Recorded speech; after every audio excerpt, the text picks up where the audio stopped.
நிகழும் ஸ்ரீ மங்களகரமான குரோதி ஆண்டு ஏப்ரல் மாதம் 14ஆம் தேதி ஞாயிற்றுக்கிழமை அன்று சஷ்டி திதியில் திருவாதிரை நட்சத்திரத்தில் அதிகண்டம் நாமயோகத்தில் தைதுளோம் கரணத்தினில் மிதுன ராசியில் சித்தயோகம் கூடிய நன்னாளில் இந்த மகத்தான சித்திரை தமிழ் வருட புத்தாண்டு பிறக்கிறது.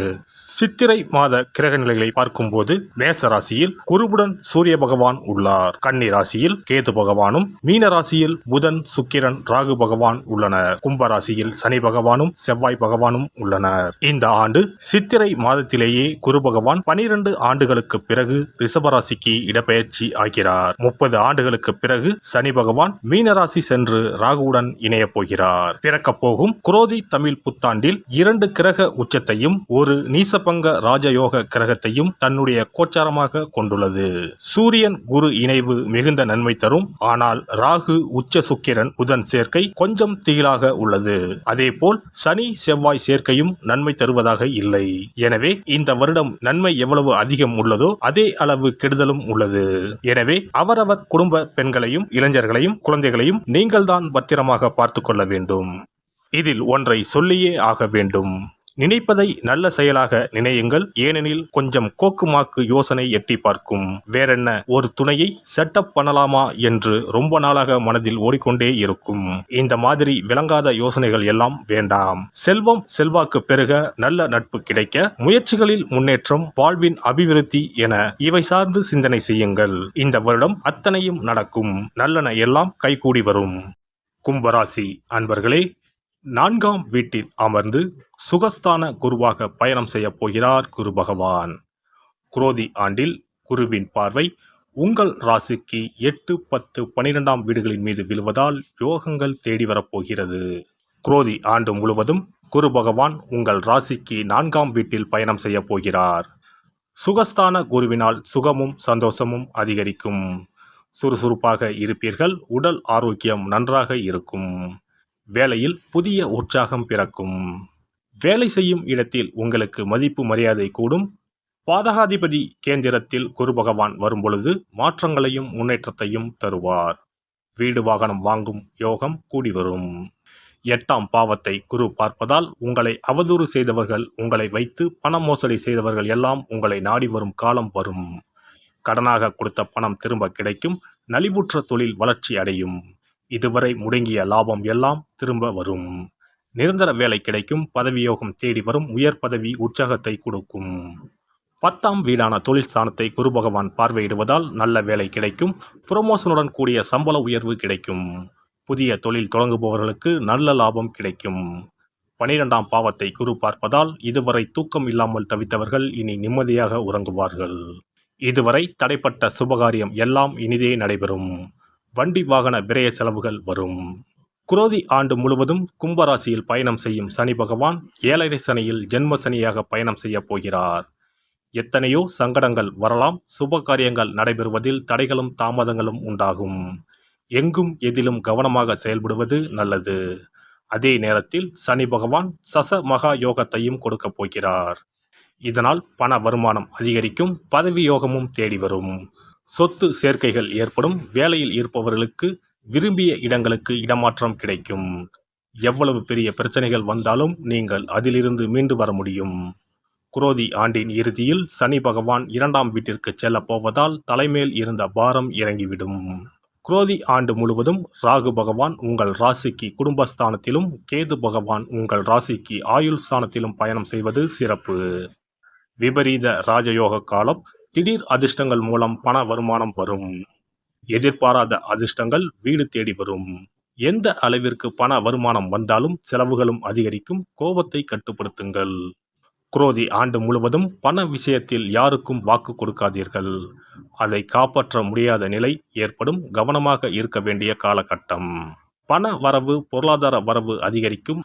அதே நேரத்தில் செலவும் கூடும். சேமிக்க தொடங்குங்கள். வாக்கு கொடுக்காதீர்கள், மாட்டிக்கொள்வீர்கள். பேசும் வார்த்தைகளில் கடுமையை வெளிப்படுத்த வேண்டாம். கனிவை வெளிப்படுத்துங்கள். ஒரு முறையாவது குடும்பத்துடன் சென்று நாமக்கல் ஆஞ்சநேயரை வணங்கி வழிபட்டு வாருங்கள். சனி செவ்வாய் சேர்க்கைக்கு சனிக்கிழமை அன்று நாகலிங்க பூ தொடுத்து எள்ளுருண்டை சமைத்து அகல் விளக்கில் கருநீல துணியில் 22 மிளகை மூட்டை கட்டி கருநீல திரியிட்டு தீபம் ஏற்றி வழிபடுங்கள். சிறப்பு பரிகாரம். செவ்வாய் தோஷம் நீங்க செய்ய வேண்டிய பரிகாரங்கள் என்னென்ன, வழிபட வேண்டிய தெய்வம் யார் என்பதனை பற்றி காண்போம். நவ கிரகங்களில் சூரியனுக்கு அடுத்தபடியாக செயல் ஆற்றல் உள்ள கிரகம் செவ்வாய். ஆளுமை திறன், ஆற்றல், வீரம், அதிகாரம் செய்தல், வளைந்து கொடுக்காத தன்மை, தர்மம், நீதி, நேர்மை, நியாயம் போன்ற அம்சங்கள் கொண்ட கிரகம் செவ்வாய். செவ்வாய் பலமாக இருந்து நல்ல ஆதிபத்தியம் பெற்று அவரது தசை நடக்குமானால் சகோதர சகோதரிகள் மூலம் பெரும் அனுகூலம் ஏற்படும். பெரிய பதவிகளில் உள்ளவர்கள், தொழில் அதிபர்களின் தொடர்பு கிடைத்து அதன் மூலம் முன்னேற்றம் உண்டாகும். பலமற்ற ஆதிபத்தியம் பெற்று தசை நடக்குமானால் கீழே விழுவதும் அடிபடவும் நேரிடும். வாகன விபத்துக்களை சந்திக்க நேரிடும். இரத்த காயங்கள், வெட்டுக்காயங்கள், இரத்த சம்பந்தமான நோய், சித்தப்பிரமை, தலையில் அடிபடுதல் போன்றவற்றை ஏற்படுத்துவார் செவ்வாய் பகவான். வீண் வழக்குகள், சண்டை சச்சரவுகள், மறைமுக நேர்முக எதிரிகள், பொருள் களவு போகுதல், செய்தொழில் வியாபாரத்தில் திடீரென்று பெருத்த நஷ்டம், அரசாங்க கெடுபிடி, பதவி இறக்கம், மறைந்து வாழும் சூழ்நிலை என்று பலவகை இன்னல்களை உருவாக்குவார். செவ்வாய் முதலான தோஷங்கள் அனைத்தும் நீங்க அவரின் அருளை முழுவதும் பெற செவ்வாய்க்குரிய அதிதேவதையான முருகனை வழிபடுவதும், கோதுமை ரொட்டி, வெள்ளை எள் கலந்த இனிப்பு பலகாரங்கள், துவரை போன்றவற்றை ஏழைகளுக்கு தானம் கொடுப்பதும் நல்லது.